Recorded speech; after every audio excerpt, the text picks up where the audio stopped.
जब पंचमहाभूत साक्षात अपना रूप धारण करके ब्रह्म के सामने गए और अपनी शक्तियों का प्रदर्शन किया, तो ब्रह्म के तिनके को भी नहीं जला सका, न उड़ा सका ये पंचमहाभूत, न गला सका।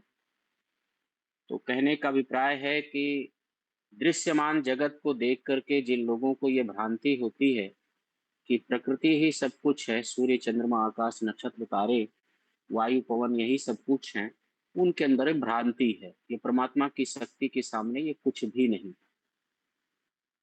ये भाव था पिछले उसमें, पिछले खंड में। और जो कुछ शक्ति है और जिस शक्ति से ये सब संचालित है, वो ब्रह्म की शक्ति है, वो ईश्वर की शक्ति है। तो यहाँ इंद्र नामक एक पात्र को ये सब देवता मिलकर के प्रेषित करते हैं। तो उसका भाव ये है कि इंद्र जो है वो जीवात्मा है, और जब जीवात्मा उस ब्रह्म के सामने जाते हैं तो वो जो यक्ष के रूप में जिनको प्रदर्शित किया गया था, जो ब्रह्म है यक्ष के रूप में आया, वो यक्ष लोप हो जाता है। लोप माने वहां पर अदर्शन हो जाता है जीव के समक्ष। तो वहाँ ये है कि इंद्र जब अविद्या आदि से ग्रसित होता है और इंद्रियों के वशीभूत होता है, तो उसको वो यक्ष दिखाई ही नहीं देता, यानी वो ब्रह्म दिखाई ही नहीं देते, अंतर्ध्यान हो जाता है उसके साथ। तो कहने का यहाँ पर ये आशय था उपनिषदकार का कि जो भी व्यक्ति अविद्या से ग्रसित होकर के सांसारिक दृष्टि या चश्मे से उस ईश्वर को देखना चाहेगा, अथवा ऐसा लौकिक दृष्टि से उसको देखना चाहेगा, तो अंतर ध्यान हो जाता है। वो उसको दिखाई नहीं देता, वो ब्रह्म नहीं देख सकता। कोई ऐसी शक्ति नहीं कि उसको देखने की क्षमता है। अब आगे है कि उसका साक्षात्कार कैसे हो सकता है, वो कैसे मिल सकता है। यहाँ पर हम लोग उसका एक एक श्लोकों के माध्यम से देखेंगे। पहले मंत्रों का पाठ करेंगे संस्कृत का, फिर उसका शब्दार्थ करेंगे। तो जब तक मंत्र का पाठ होता है या शब्दार्थ होता है तो थोड़ा कठिन होता है समझने में, और पंक्तियों को लगाने में, संगति को लगाने में। तो उसमें थोड़ी निद्रा आ जाती है, तंद्रा आ जाता है, या मन इधर उधर होने लगता है संस्कृत की पंक्तियों पर। लेकिन जो लोग स्वाध्यायशील होते हैं, जो पंक्तियों पर ध्यान देते हैं, जो पंक्तियों के सामने बैठे रहते हैं, तो उनके मन में जिज्ञासा भी उत्पन्न होगा, प्रश्न भी होगा, पंक्तियों को, शब्दों को, पदों को आगे पीछे लगाने में भी उनको सहजता होता है। और जो केवल सुनते हैं और सामने पंक्ति नहीं होता, तो मन को इधर उधर जाना और दूसरे विचारों को, दूसरे वृत्तियों को उठा लेना, ये स्वाभाविक है मन का। और मन ऐसा उठाएगा और ऐसा यहाँ वहाँ जाएगा, तो लगेगा कि आचार्य जी क्या बोल रहे हैं, आज के प्रवचन से तो हमें कुछ मिला नहीं, कुछ समझ में नहीं आया। तो दरअसल में होता क्या है कि एक होता है स्वाध्याय की श्रृंखला, पहले समझ लीजिए इस बात को।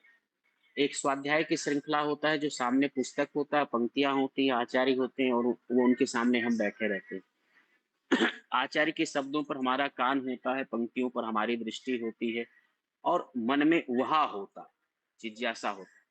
तब तो वो अंदर से, चाहे विद्यार्थी हो, चाहे कोई सीखने पढ़ने सुनने, तो जागरूक होकर के बैठा रहता है। नहीं तो स्वाभाविक रूप से आप कक्षाओं में, साक्षात कक्षा में बैठे रहे, और पढ़ाने वाला कोई कितना भी बड़ा वक्ता हो, और वो दर्शन पढ़ा रहा है और आपके हाथ में दर्शन की पुस्तक नहीं है, पंक्ति नहीं है, तो आप वहां बैठ करके या तो सो जाएंगे, तंद्रा आ जाएगी, निद्रा आ जाएगा, अथवा आप मन के अंदर कुछ दूसरी वृत्ति चलाते रहे, कोई दूसरा विचार उठाते रहेंगे, आप वक्ता के साथ जुड़ नहीं सकते।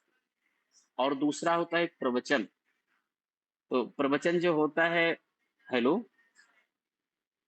जी, आवाज ठीक है ना? तो जो प्रवचन होता है, तो प्रवचनों की उनकी श्रृंखला जो होती है, वो लगातार प्रवाह के साथ होता है। लगातार प्रवाह हम देते रहते हैं, तो वो प्रवाहित होता रहता है। तो उसमें जब वक्ता सुनता है, कहानियों से जुड़ा रहता है, एक तर्क से जुड़ा रहता है, एक प्रसंग से जुड़ा रहता है, इस प्रकार से वो जुड़ा रहता है। तो इन सब के परिस्थितियों में हम सब लोग सीधा जुड़ने का प्रयत्न करें, आएँ और प्रारंभ करते हैं। स सा आया उस उमा के लिए, ब्रह्म इति होवाच, ब्रह्मणो वा एतत् विजये महिध्वम इति ततः सा एव विद्वान चकार ब्रह्म इति। सा कह रहे हैं यहाँ पर उमा के लिए, उस बुद्धि के लिए, बुद्धि तत्व के लिए, ब्रह्म इति, यह ब्रह्म है। हा उवाच, ऐसा कहा, ब्रह्मणा व, निश्चय ही ब्रह्म की, एतत् विजय, किसकी विजय होती है? तो उस ब्रह्म की, उस ईश्वर की विजय होती है। सदा विजयते, राजते, अर्थात जो अपनी शक्तियों से सदा विद्यमान है, उपस्थित है, और अपनी शक्तियों से समस्त व्यवस्थाओं को व्यवस्थित किया है, नियमन किया है। जो वायु यक्ष के सामने गया, जो वायु यक्ष के सामने, जो अग्नि यक्ष के सामने अपनी शक्ति प्रदर्शित कर रहा है, उसको ये पता नहीं है कि जिस नियम में हम नियमित हैं, जिसकी व्यवस्था में हम व्यवस्थित हैं, जिसकी शक्तियों से हमारी पहचान है अग्नि के रूप में, हम उसके सामने अहंकार वशीभूत होकर के ये प्रदर्शन कर रहे हैं।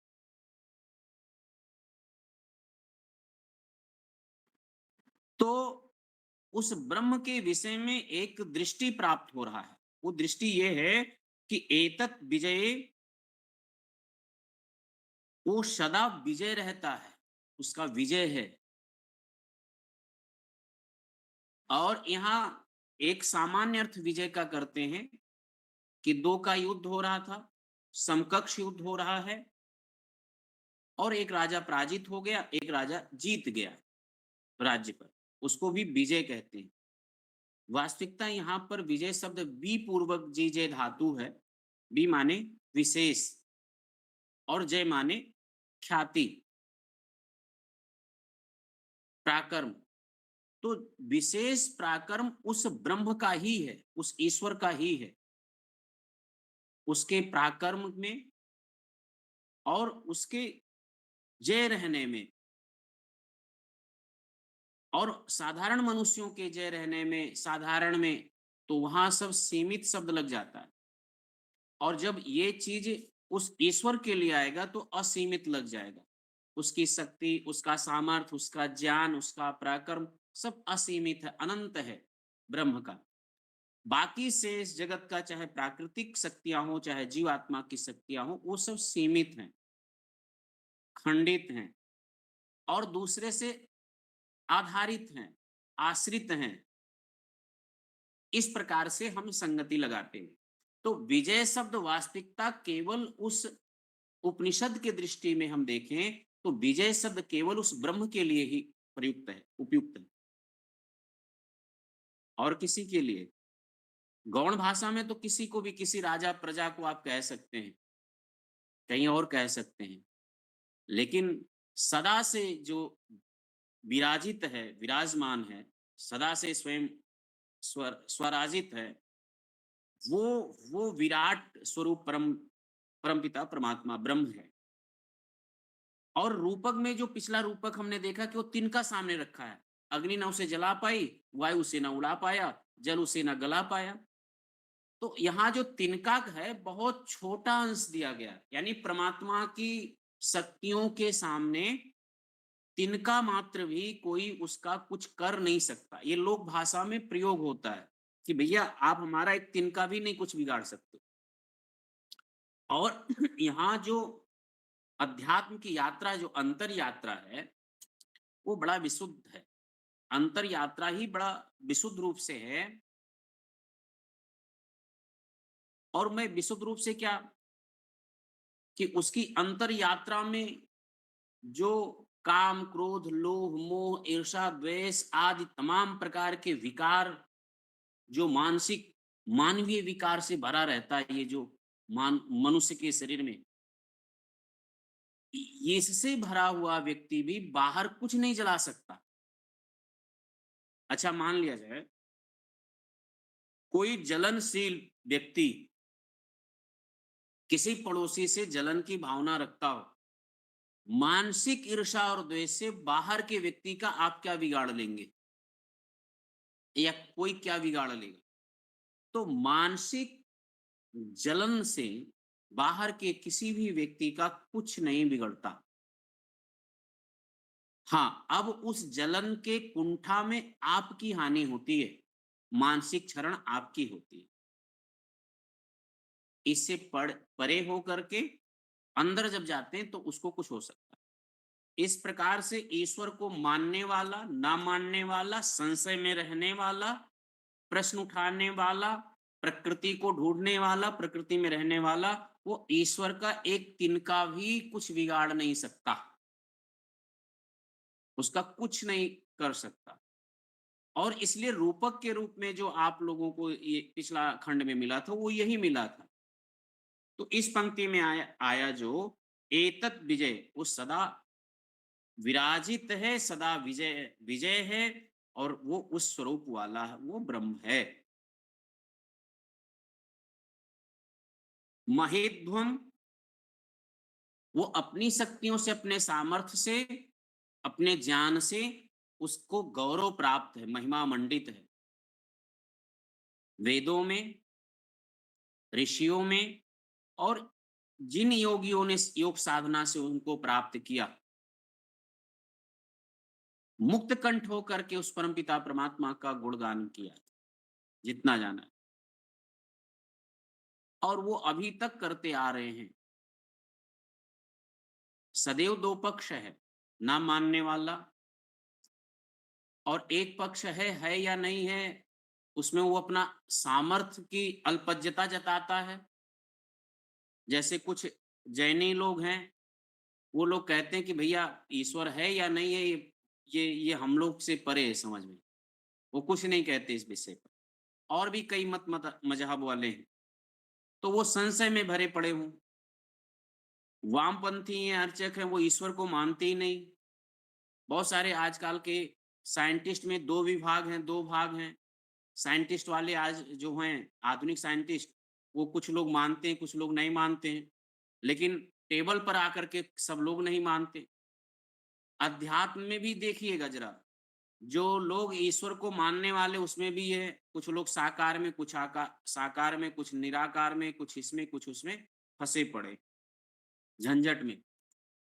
पाषाण आदि में साकार के मतलब साकारवाद का, फिर अद्वैतवाद, ब्रह्मवाद का, ऐसे तमाम प्रकार को ईश्वर को लेकर के भ्रांतियाँ और विभिन्नताएँ हैं, जो चलता है। पर उपनिषदकार इस बात को खोल करके रखता है। वेद इसमें उस ईश्वर के गौरव को प्राप्त कराता है, उसका महिमा मंडित करता है। और तमेव विदित्वाति नामृत्युमेति अन्यः पंथा, कोई दूसरा मार्ग नहीं है वेद के अलावा छोड़ करके, वेद के अतिरिक्त जो उसको पाया जा सके। योगानुष्ठान का अभ्यास करके ही उसको सहजता से पाया जा सकता है। ऋषियों ने ईश्वर की प्राप्ति के बहुत सारे सहज उपाय और मार्ग बताए। तो यहाँ है महिध्वम, उसकी महिमा मंडित है, सर्वत्र वो अपने महिमा से विराजमान है, उपस्थित है। हम देखना चाहें, समझना चाहें, तो उसको अपने अंतःकरण को पवित्र करके देख सकते हैं, प्राप्त कर सकते हैं, अनुभव में ला सकते हैं। पवित्र अंतःकरण, शुद्ध मन से वो जाना जा सकता है। शुद्ध मन से परे नहीं है वो। कहा ततः हा एव विद्वान चकार, विद्वान माने जो विद्वान, जो योगी लोग उसको चकार जान लिया, जान लिया है। ब्रह्म इति, कि ब्रह्म क्या है, उसको जो लोग जान जाते हैं, वो कहने का अभिप्राय ये है, मौन हो जाते हैं।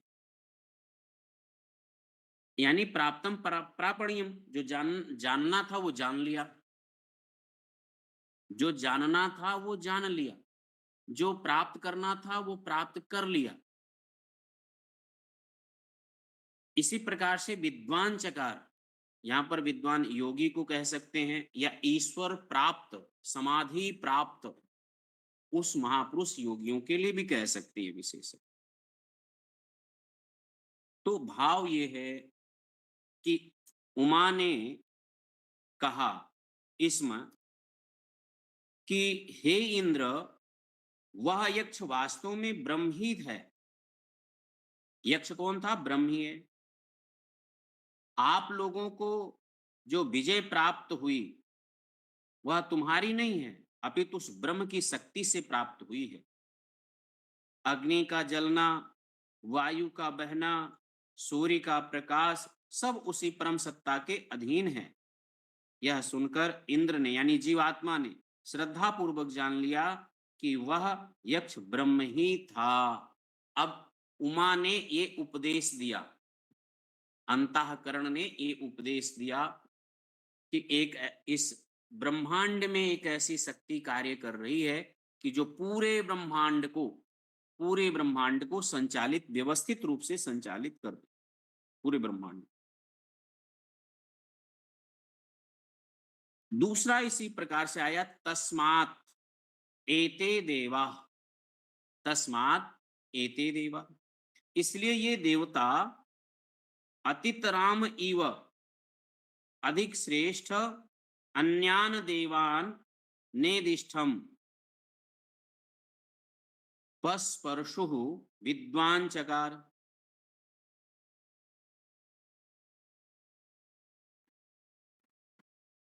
अन्य देवों से नेदिष्ठम अत्यंत समीप, और पस्पर्शु जो स्पर्श किया है, जान लिया है या जानने का जो प्रकाश प्रयास किया है, उसके लिए आया है शब्द प्रस्पर्शु।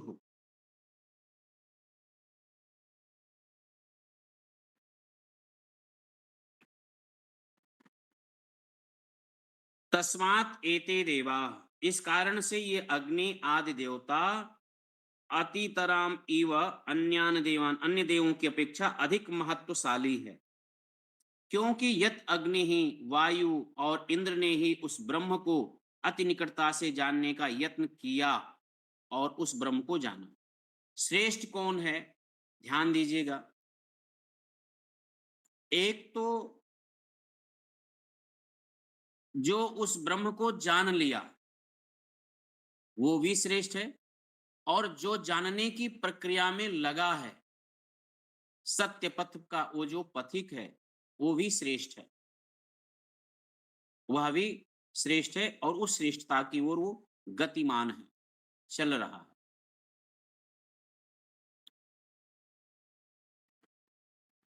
हम ऋषि नहीं हैं लेकिन ऋषि पथिक हैं। हम योगी नहीं हैं लेकिन योग पथिक हैं। हम वैदिक नहीं हैं लेकिन वेद पथिक हैं। हमारा प्रयत्न इस सत्य मार्ग की ओर है। इस सत्य मार्ग की ओर है तो इसकी भी श्रेष्ठता है, इसकी भी महत्व है। संसार में एक विचारधारा है, और वो विचारधारा ये है कि लोग महान बनने की प्रक्रिया में लगे हुए हैं, परंतु सार ये कहता है, शास्त्रों का सार, महान बनना महत्वपूर्ण, महान बनना कोई महान महान बनने की अपेक्षा महत्वपूर्ण बनना महत्वपूर्ण है। आप बड़ा बनिए अथवा बढ़िया बनिए, बड़ा बनने के चक्कर में तो सब लगे हैं, बढ़िया बनने के चक्कर में कौन है? महान बनने के चक्कर में तो सब लगा है, लेकिन समाज के लिए, राष्ट्र के लिए, मानवता के लिए और जीवन को सार्थक करने के लिए आप महत्वपूर्ण हैं या नहीं है, ये बहुत बड़ा प्रश्न है।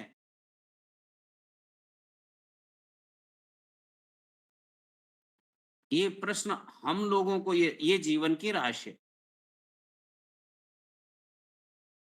तो महान बनने की अपेक्षा महत्वपूर्ण बनना ज्यादा ठीक है।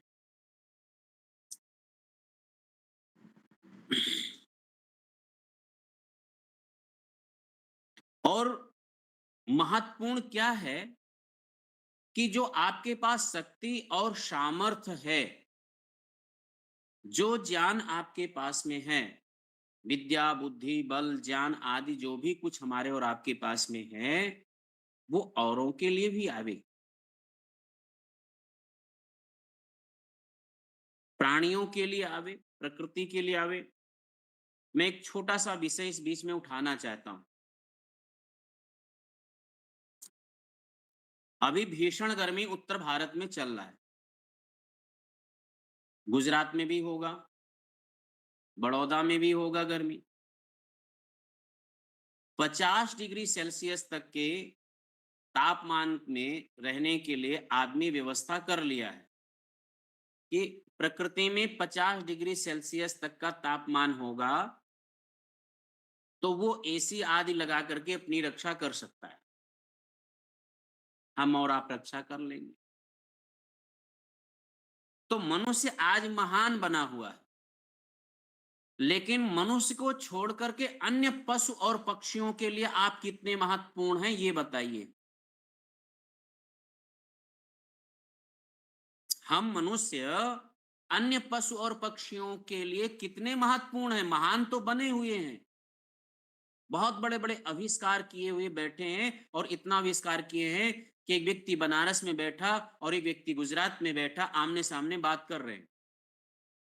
ये हमारी महानता को दर्शाता, हमारी बौद्धिक महानता को दर्शाता है, मनुष्य के महत्व को दर्शाता है और हम ये विचार भी विमर्श कर रहे हैं। लेकिन इसके पीछे, इस महानता के पीछे एक बहुत बड़ा प्रश्न चिन्ह खड़ा ये है कि इस परमात्मा की बनाई हुई सृष्टि में, प्रकृति में हम सबके लिए कितने महत्वपूर्ण हैं,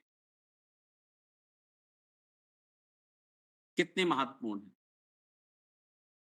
और वो इसलिए कह रहा हूँ, इस बात को इसलिए कह रहा हूँ कि आज जीवों में, पक्षियों में, पशुओं में, यत्र तत्र जहां तक देखिएगा हमने कुओं को बंद कर दिया। कूप, वाव, तालाब, झील, सरोवर और ये वनों की कटाई, वृक्षों की कटाई, बहुत बड़े-बड़े लेंथ हाईवे सब कुछ बनाया और इन सब प्रकृतियों को असंतुलन करने में, दोहन करने में हम लोग बहुत बड़ी, परमात्मा की बहुत बड़ी शक्ति है, सब कुछ ठीक है, लेकिन परमात्मा ने ये पृथ्वी बना करके हम सब प्राणियों के लिए दिया है। और वेद में एक पंक्ति आता, ये भूमि हम आर्यों के लिए दिए हैं और आर्य इसका भोग करे।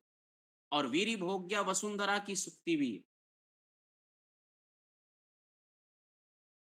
विचार करें, कितने सुंदर सुंदर बातें हैं हम लोगों के पीछे। तो उपनिषद के दृष्टि में व्यक्ति महान, कोई महान व्यक्ति उपनिषद के दृष्टि में जो है वो उपयोगी नहीं है। जो महत्वपूर्ण है सबके लिए, महत्वपूर्ण बन रहा है सबके लिए, वो उपयोगी है, वो सम्मानित है, वो आदर्श के दृष्टि में है। तो यहाँ अग्नि, वायु, इंद्र ये सब के सब उस परमात्मा के पास तक गए और जिस भी दृष्टि से गए कहा ये सब भी अच्छा है, उपयोगी है। निर्दिष्ट पस्पर्शो, अति निकटता से जानने का यत्न किया और उस ब्रह्म को जाना। प्रसंग है, प्रसंग ये है कि अब इन तीनों में भी इंद्र की श्रेष्ठता का कथन करते हैं। तो अभिप्राय ये है कि अग्नि, वायु, जल, पृथ्वी जो पंच महाभूत हैं या अन्य सब, और फिर इंद्र, और फिर ब्रह्म, यक्ष, इनमें श्रेष्ठ कौन है? तो यक्ष की श्रेष्ठता तो हम लोग समझ रहे हैं, हमारे सिद्धांत में है। लेकिन जीवात्मा में और ये संसार के पदार्थों में श्रेष्ठ कौन है? इसमें कौन श्रेष्ठ, किसकी श्रेष्ठता है? तो अवश्य ही जीवात्मा श्रेष्ठ है। इसलिए श्रेष्ठ है, ध्यान दीजिए, परमात्मा ने इस सृष्टि को बनाया तो किसके लिए? प्रकृति को प्रकृति के लिए नहीं, प्रकृति जड़ वस्तु है। इस प्रकृति को परमात्मा ने बनाया तो जीवों के लिए बनाया और सभी जीवों का इस सृष्टि में, इस पृथ्वी पर सबकी भागीदारी है, सबका हिस्सा है। यदि जल है तो आप मत सोचिए कि इस जल पर केवल मनुष्यों का अधिकार है। इस पृथ्वी में जल है, अन्न है, फल फूल है, जो भी खाद्य पदार्थ हैं, जैसा भी परमात्मा ने सृष्टि बनाया उसमें सबकी भागीदारी है। आप वृक्ष है, कुछ लोग वृक्ष में जीव देखते हैं, कुछ लोग वृक्ष में जीव नहीं मानते। हम सब लोग जिन गुरुओं के शिष्य हैं, वो गुरु हमारे इस वृक्षों में जीव मानते हैं। हम भी मानते हैं वृक्ष में जीव। और हम सबका जीवन जो आधारित है महान भाव, ये वृक्षों पर आधारित है। ये ध्यान दीजिए। ये प्राण जो संचालित हो रहा है, जो प्राण हम ले रहे हैं और निकाल रहे हैं, ये प्राण तभी निकाल रहे हैं जब ये वृक्ष हैं, और परमात्मा ने प्राण को वृक्ष को प्रदान किया है। परमात्मा की शक्ति से वृक्ष महिमा मंडित हो रहा है, और परमात्मा की शक्तियों को ही हम छेड़छाड़ करने में लगे। ये जिस दिन वृक्ष नहीं रहेंगे, उस दिन आपकी टेक्नोलॉजी चाहे कितना भी, आजकल हम देख रहे हैं लोग घरों में, बड़े-बड़े घरों में, शहरों में लोग एयर को मतलब संशोधित करते हैं, उसको भी प्यूरिफाई कर रहे हैं, और उसके लिए मशीन लगाते हैं कि घरों में आप रखेंगे तो बढ़िया शुद्ध जो घर का वातावरण होगा वो शुद्ध हो जाएगा। बड़ा गजब है। वो उसकी भी सबकी एक सीमा है, सबका एक सेवा है। आपको प्राण शुद्ध मिलेगा तो इन्हीं वृक्षों के माध्यम से, इन्हीं लताओं के माध्यम से, इन्हीं हरे-भरों के माध्यम से मिलेगा हम सब। ये बार-बार मेरे दिमाग में ये बात इसलिए आ रहा है ना, इस गर्मी के तपन से मनुष्यों ने छोड़ दिया है महाराज। आज हर एक मनुष्य अपने जीवन में 100 वृक्ष लगाए,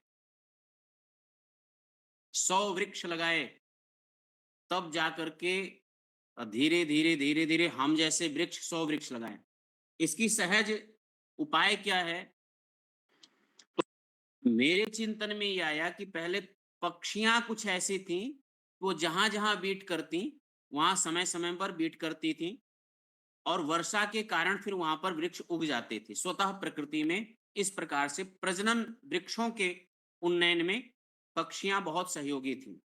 आज वो सारी पक्षियां ताप के कारण, टेम्परेचर के कारण, पानी के कारण, विषाक्त वातावरण के कारण, उनका जीवन ही ऐसा जो है, वो वंश ही उनका खतरे में आ गया, संकट में है। वंशावली वो मिल ही नहीं रहे, वो पक्षियां। तो इस प्रकार से जो स्वतः एक वृक्ष दूसरी जगह वृक्ष, जगह जगह उनके बीट के माध्यम से कहीं बीज खा लिए और वो जाकर के कहीं बीट किया, और उसके माध्यम से वृक्ष उगते थे, वनों में उसके अपने आप संचरण होता था। आज वो नहीं है। तो वृक्ष ना होने के कारण क्या है? तो जो ऑक्सीजन का एक लेयर है, ऑक्सीजन का वो लेयर, वो कमजोर पड़ रहा है, और इसलिए सूर्य का ताप सीधा पृथ्वी पर अधिक से अधिक टेम्परेचर बढ़ता जा रहा है, और मनुष्य सोच रहा है हम अपने घरों में ये वो लगा करके रहेंगे। तो यहां श्रेष्ठता जीव का है, अवश्य है। प्रकृति में श्रेष्ठता जीव का है, और इस प्रकृति को भोगने के लिए परमात्मा ने दिया है। लेकिन इसको भोगने के लिए दिया है तो यहाँ विवेक, यहाँ उमा नामक विचार भी बैठा है। उसका महत्वपूर्ण हम उसका इसका विवेक का प्रयोग करते हुए आगे बढ़े, इसका लेते हुए, यानी आने वाली पीढ़ियों के लिए भी इस प्रकृति को बना करके रखें और दे करके जाएं। तो जीव की श्रेष्ठता होते हुए, जीव की श्रेष्ठता तभी है जब इसके पास उमा है, विद्या है। बिना विद्या के जीवात्मा की श्रेष्ठता नहीं दर्शाई जा सकती, और मनुष्य के विद्या के बिना मनुष्य की श्रेष्ठता या महत्वपूर्णता नहीं दिखाई जा सकती, दर्शाई नहीं जा सकती, बताई नहीं जा सकती। तो हमारे पास में जो हमारा विवेक है वो सबसे ज्यादा, सबसे अधिक महत्वपूर्ण है।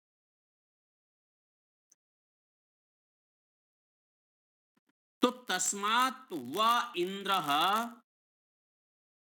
अतितराम इव, तीसरी पंक्ति यदि आप लोगों के पास होगा तो देखिएगा, यानी उन अग्नि, वायु और इंद्र के बीच इन इन दोनों की अपेक्षा अधिक महत्वशाली, महत्वपूर्ण है वो जीवात्मा है, जीव है।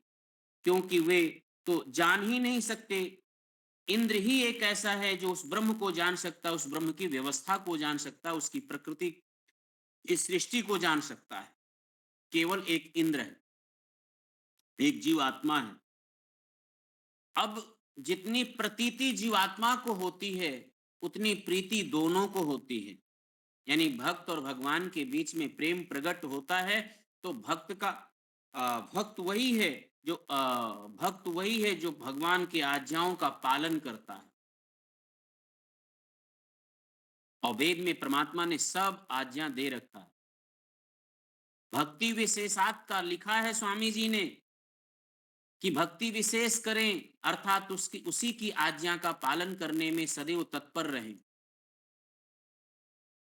परम पिता परमात्मा यानी उस ईश्वर की आज्ञा का पालन करने में सदैव तत्पर रहें, यही भक्ति विशेष है। जिन लोगों ने भक्ति विशेष को अपने तरीके से गढ़ा, और आप देखो नाना प्रकार के रूप में लेकर के लोग, पिछली बार किसी सत्संग में हम बोले थे कि आज तमाम प्रकार की भक्ति के लिए लोग लेकर के घूम रहे हैं। लड्डू गोपाल को लेकर के घूम रहे हैं, एडमिशन दिला रहे हैं लोग,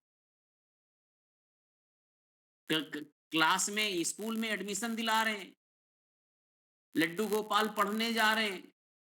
और अकल के, अब उसको क्या कहें, अकल कहें कि पाषाण कहें, और उसका रिजल्ट भी बना रहे हैं लड्डू गोपाल का, और पास भी कर रहे हैं। क्या खेल चल रहा है। बहुत खेल।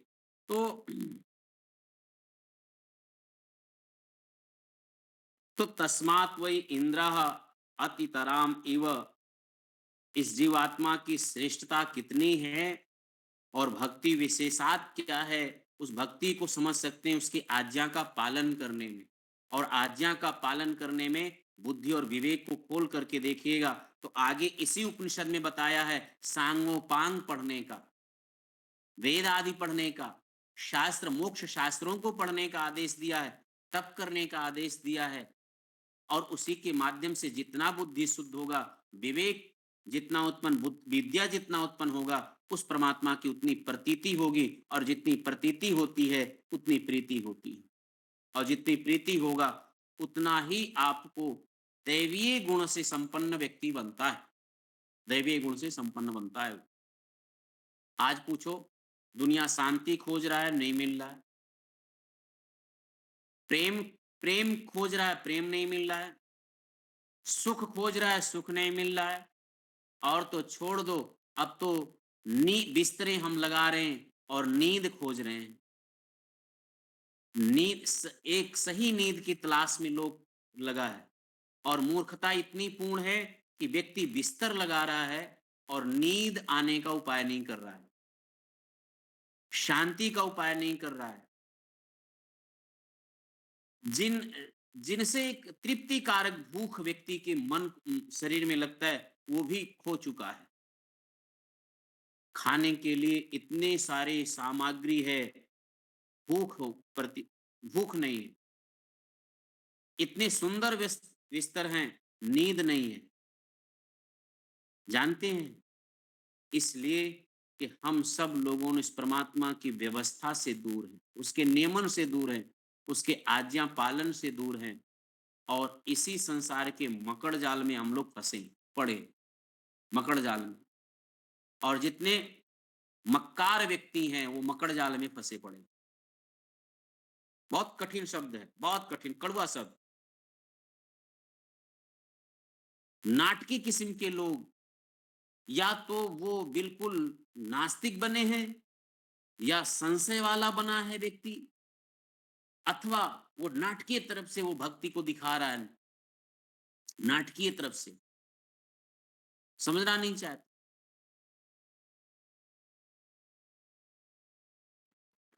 तो विद्वान चकार ब्रह्म इति, ध्यान दीजिए, चकार माने वही जानता है जो जानने का योग्यता रखता है। उस ब्रह्म को जानने की योग्यता के बिना उस ब्रह्म को कोई जान नहीं सकता। तो जनाने वाला और जानने वाला, ये दोनों की योग्यता होती है। उस ब्रह्म को जनाने वाला और जानने वाला। और जितनी अच्छी सुयोग्यता होती है, उतनी अच्छी उसकी उन्नति होती है। उन्नति होती है। सा ही एनत प्रथमो। अच्छा, संसार में दौड़ लगाने में प्रथम कौन है? अभी पूछा एक बार, जियो 2 साल के लिए या साल भर के लिए पहले शुरू-शुरू में नेट फ्री रखा, अपना सिम फ्री कर दिया। अरे लंबी-लंबी लाइन लग गया दुकानों के सामने, लंबी-लंबी लाइन। प्रथम मुझे मिल जाए, प्रथम मुझे मिल जाए। अ, उसकी प्राप्ति में प्रथम कौन है? उसकी प्राप्ति में हम प्रथम हैं, आगे हैं प्रथम कक्षा में? नहीं। द्वितीय कक्षा में? नहीं, नहीं। तब तब हमारी स्थिति कैसी होगी? तो बस सांसारिक स्थिति के भोग में, राग में, मोह में, वासनाओं में और ये अनिद्रा तंद्रा में समय ऐसे, शरीर ऐसे व्यर्थ जाता रहता है। इन झंझटों में हम फंसे पड़े हैं।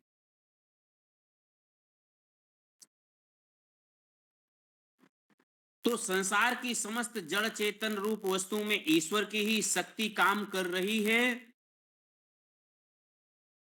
उससे ही और उसकी ही शक्ति से यह सब संसारस्थ पदार्थ स्व नियम यानी अपने अपने नियम में, अपनी अपनी मर्यादा में, अपने अपने नियम में सब कार्य कर रहे हैं।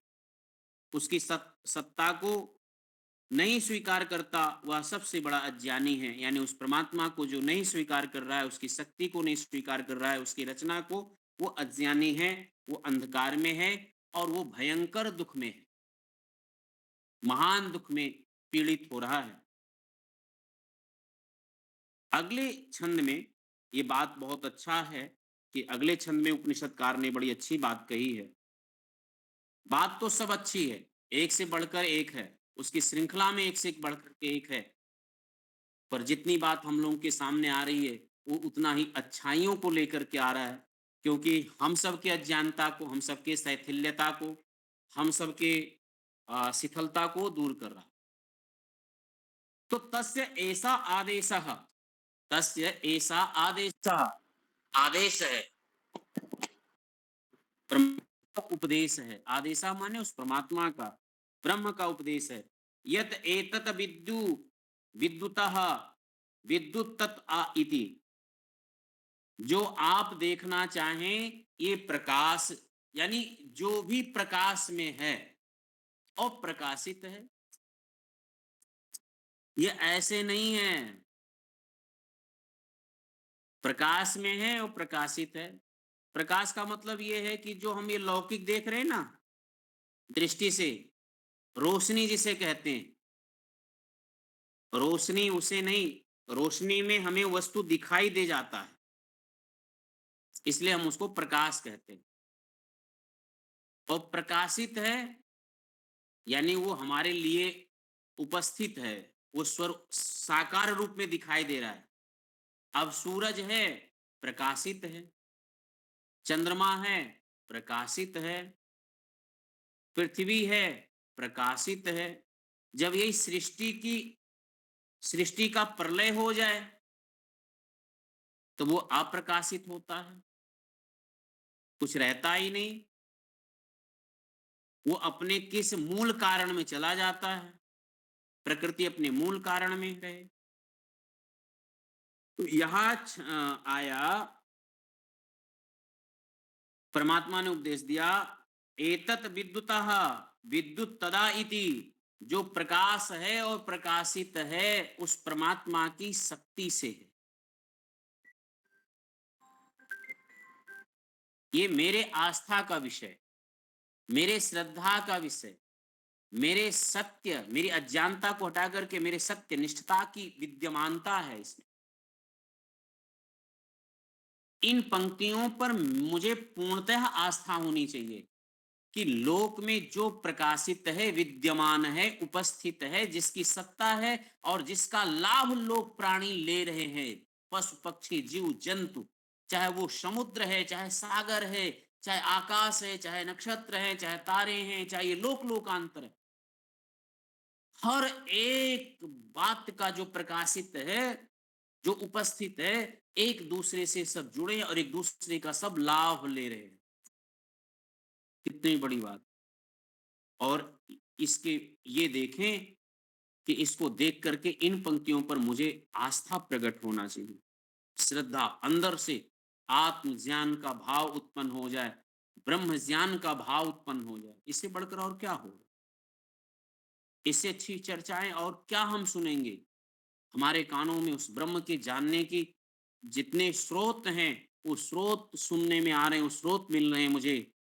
इससे मुझे तृप्तिकारक शब्द जब हमारे कान में पड़ते हैं, तृप्तिकारक, आनंददायक, ज्ञानवर्धक और ये परमात्मवर्धक हैं। ये इसका वास्तविक नाम क्या है? संगतिकरण। ठीक-ठीक से आत्म के साथ संगतिकरण होना। तेद नयम नयनम इसद, जैसे निमेष उन्मेष होता है, आंख बंद होता खुलना उसका निमेष उन्मेष कहते हैं। तो नयमीषत आ, ये जो उन्मेष के समय किंचित देख पाते, जितने देह में हमारी पलकें खुलती बंद करती हैं, इतने भी परमात्मा हमको अनुभव में आ जाए, इतने क्षण में, इतने समय में, इतने काल में भी यदि आप श्रद्धा पूर्वक विवेक पूर्वक देखें तो वो परमात्मा प्राप्त है। बस अविद्या का जो आवरण हटाकर देखो, आपको समझ में आ जाएगा।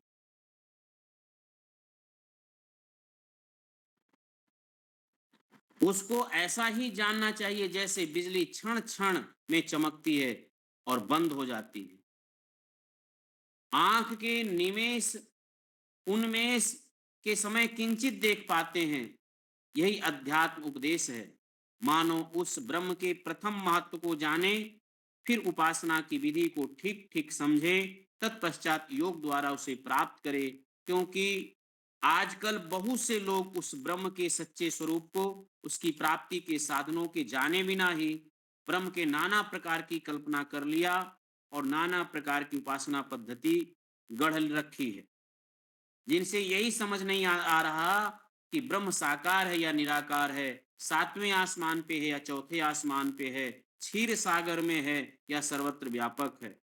उसकी उपासना बैठने बैठने मात्र से होगा, कि माला जप से होगा, कि तीर्थ यात्रा में जाने से वो प्राप्त होगा, कि बाबाओं के पास जाने से होगा, साधुओं के पास जाने से होगा। तमाम प्रकार की भ्रांतियों से भरा पड़ा है।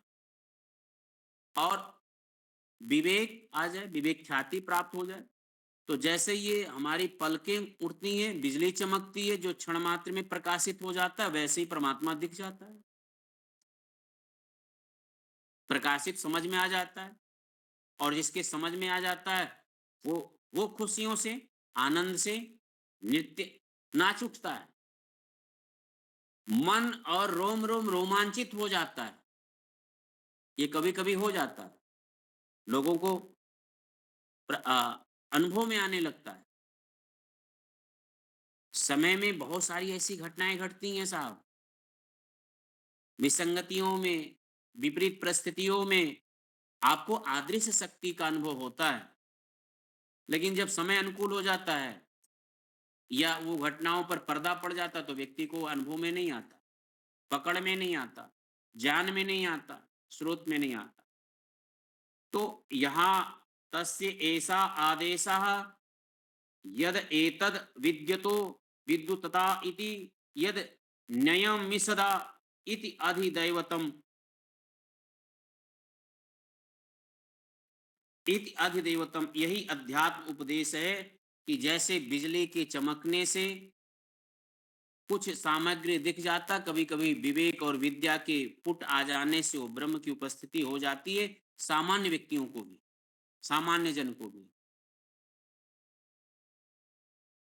और जो ईश्वर के विपरीत है, उपासना पद्धतियों के विपरीत है, मोक्ष शास्त्रों के विपरीत हैं, वो लगे रहें, उनको भ्रांति के अलावा, स्वप्नवत भ्रांति के अलावा कभी साक्षात्कार नहीं होता।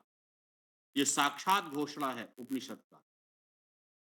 अथ अध्यात्म यद एतद गच्छति एव च मनः अनेन च एतद उपस्मरति, एतत् उपस्मरति। और अभिक्षणम अभिक्षणम संकल्पाः, ये पंक्ति है। अध्यात्म को सुनने के पश्चात मन को बाह्य विषयों से हटा करके अथ अध्यात्म एतत् गच्छत एव च मनः, हमें मन जो बाहर की विषयों में लगा है, ध्यान से समझिए, रस में, स्पर्श में, दर्शन में, गंध में, इनसे हटा लो मन को।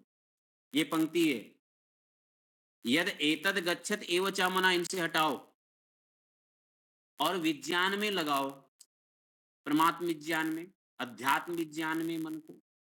और ऐसा लगाओ जो इंद्रियों का विषय ना हो और सद संकल्प हो, फिर उस ब्रह्म का अनुभव होगा, उस ईश्वर का अनुभव आप प्राप्त करेंगे। ये इसका मुख्य जो है भाव, इस मतलब मंत्र का ये भाव है, वहां पर आपको प्राप्त हो। तो अध्यात्म का उपदेश प्राप्त करके भी जो व्यक्ति भटक रहा है, जो व्यक्ति भटक रहा है, वो अपना सर्वनाश कर रहा है।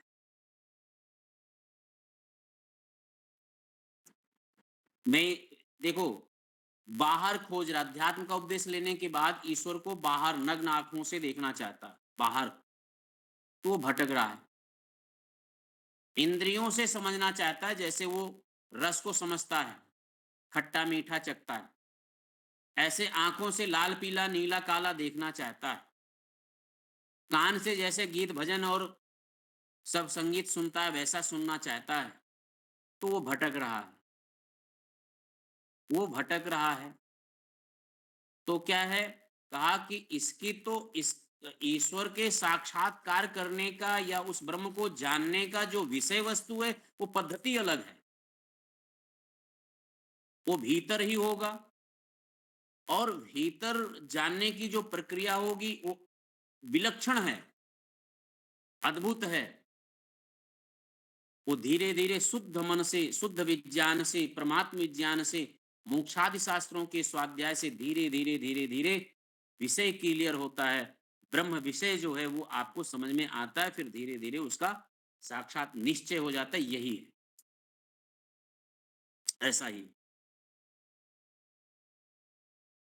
तो मिलेगा क्या, तो कहा समाधि लगाओ, फिर क्या ध्यान लगाओ, फिर क्या तप करो, फिर क्या मोक्ष शास्त्रों का स्वाध्याय करो, फिर क्या वेद मार्ग पर चलो, फिर क्या धर्म अनुष्ठान करो, उसका अनुभव होगा। फिर क्या ईश्वर प्रणिधानात करो, फिर क्या क्रिया योग करो, फिर क्या कई प्रकार के ऐसे छोटे छोटे अपनी योग्यता के अनुसार आप अपने अपने योग्यता के अनुसार धीरे धीरे अपनी योग्यता बनाते जाइए। बात आ गई मुख्य बात, क्या करिए, योग्यता बनाते जाइए, छोटे छोटे बातों से, क्रिया योग से योग्यता बनाइए, मोक्ष शास्त्रों के स्वाध्याय से बनाइए, थोड़ा थोड़ा मंत्रों के विचार पर चिंतन करते हुए अपनी योग्यता बनाइए, विद्वानों के वैदिक विद्वानों के सत्संगों से सुनते हुए अपनी योग्यता बनाइए, ध्यान उपासना से अपनी योग्यता बनाइए। जिन जिन साधनों से मनुष्य के बौद्धिक क्षमता विकास होता है, उन उन साधनों से धीरे धीरे धीरे धीरे अपनी योग्यता बनाइए। संकल्प, सदसंकल्प, क्या है सदसंकल्प? एक संकल्प है, एक व्रत है। व्रत है, वर्ण करते हैं और धारण कर लेते हैं। संकल्प हमारे मन और क्रिया, मन और विचारों से जुड़ा हुआ है, आंतरिक भीतर संकल्प होता है। विचार को निश्चय करके, दृढ़ करके और मन से जोड़ देते हैं, ये संकल्प है, दृढ़ कर लिया। मन और इंद्रियों से और व्यवहार में उतार लेते हैं, उसको हम व्रत कहते हैं। संकल्प के बाद व्रत जीवन में चले, अग्नि व्रतपते व्रतम चरिष्यामि। आप क्रिया व्यवहार में भिन्न भिन्न कर रहे हैं और संकल्प अलग अलग कर रहे हैं, तो संकल्प जैसा है वैसा व्रत होना चाहिए। जैसा संकल्प है वैसा व्रत लेना चाहिए। इसके विपरीत लोग व्रत रहते हैं, उपवास को भी व्रत कहते हैं। एक संदर्भ में व्रत उपवास हो सकता है, लेकिन अध्यात्म यात्रा की ओर बढ़ना चाहते हैं तो उस संदर्भ को समझना होगा, वो साधारण नहीं है। समय हो गया है, तो पांचवा मंत्र पर ही विराम करते हैं। अगला फिर हम सब लोग अगली कक्षा में उपस्थित होंगे। आप सब लोगों ने प्रेम पूर्वक ध्यान पूर्वक सुनना है। आप सबको बहुत बहुत साधुवाद, बहुत बहुत धन्यवाद। हृदय से आभार व्यक्त करते हुए अपनी बात को विराम यहीं पर विराम देता हूँ। इति ओम। आपका भी बहुत बहुत आभार, बहुत धन्यवाद अलीगढ़ शास्त्री जी। आपका भी बहुत बहुत धन्यवाद आचार्य जी। बहुत बहुत शंकर जी, आभार।